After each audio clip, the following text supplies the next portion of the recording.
Nah, mari kita lihat dari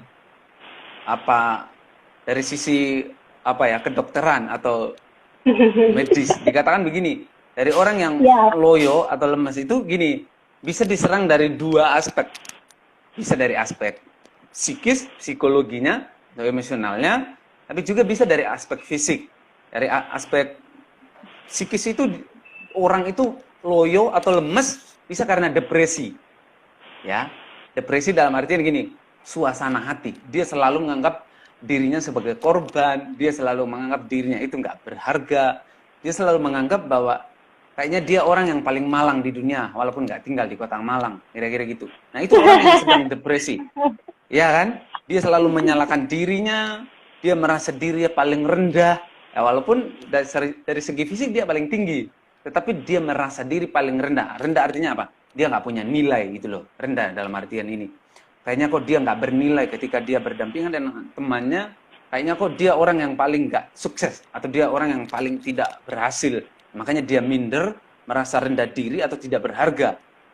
Orang yang depresi selalu cemas atau khawatir secara berlebihan. Nah ini, semua orang dilanda kekhawatiran. Tapi yang paling berbahaya, kalau kekhawatiran kita itu berlebihan. Ada kata berlebihan di sini. Ya. Nah, jadi mestinya kita sebagai generasi muda zaman sekarang itu, kita sebagai anak raja, anak Tuhan, mestinya nggak boleh dong jadi generasi yang loyo. Kita jangan, saya ulang lagi, kita nggak boleh dipengaruhi oleh situasi atau lingkungan luar. Mestinya mempengaruhi. Ya kan?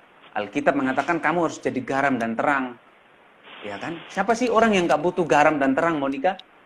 Ya kan? Mulai dari orang pintar, orang bodoh, orang yang waras, orang gila, ya kan, yang ganteng, jelek, ya kan, tinggi, pendek, pegawai, petani, semua orang butuh garam, butuh terang, ya kan. Kalau nggak ada garam, mau bagus apapun atau semenarik apapun masakan kita nggak dicampuri garam, itu rasanya koyo piye gitu loh, kalau orang Jawa, ya kan. Sabar. Begitu juga dengan, ya kan, begitu juga dengan kita sekarang ini. Penerangan nggak ada pun kita gelabakan kayak ayam mati, ya kan. Nah, jadi kita sebagai anak Tuhan harus bisa jadi pengaruh nih.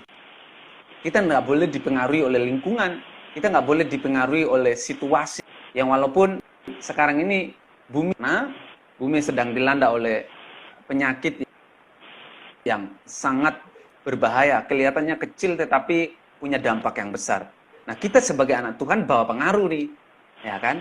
Maka kita harusnya bisa menantang zaman, ya kan? Jangan sampai kita menghadapi tantangan zaman, tetapi kita yang dipengaruhi oleh zaman. Kita harus bisa membawa pengaruh, kira-kira gitu. Nah, yang kedua itu gangguan mood, ya kan? Ya itu hampir sama lah dengan depresi. Orang bisa bisa aja tiba-tiba galau, ya kan?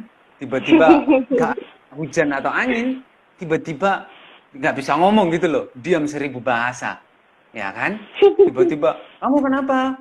Enggak. Nah, kata enggak itu bukan berarti enggak ada apa-apa. Cuman dia enggak mau bicara gitu loh. Gimana Kak? Enggak. Nah, itu kan nadanya udah tegas, jawabnya singkat. Ngerti enggak? Nah, itu kan paling berbahaya itu. Nadanya tegas, ada penekanannya, jawabnya singkat meneh. Ya kan? Itu gangguan mood. Nah, orang loyo itu karena gangguan mood. Ngerti ya Monica ya? Tadi depresi, yaitu suasana hatinya, ya kan? Suasana hatinya sedang bergejolak. Atau dia selalu menyalahkan dirinya, merendahkan dirinya, atau menganggap yang tidak paling berharga. Yang kedua itu gangguan mood. Kalau secara psikologi, gangguan mood dipengaruhi oleh situasi atau keadaan. Ya kan? Mandiri. Lingkungan nggak bisa memposisikan dia sebagaimana mestinya. Mesti dia dong yang memposisikan dirinya di lingkungan. Halo, Monica. Halo. Ya, bisa dengar suara Kak Yosafat? Nggak hilang-hilang kan? Nggak pedot-pedot? Enggak. Ya. Gitu. Jadi ada dua kalau dari aspek psikologi. Kalau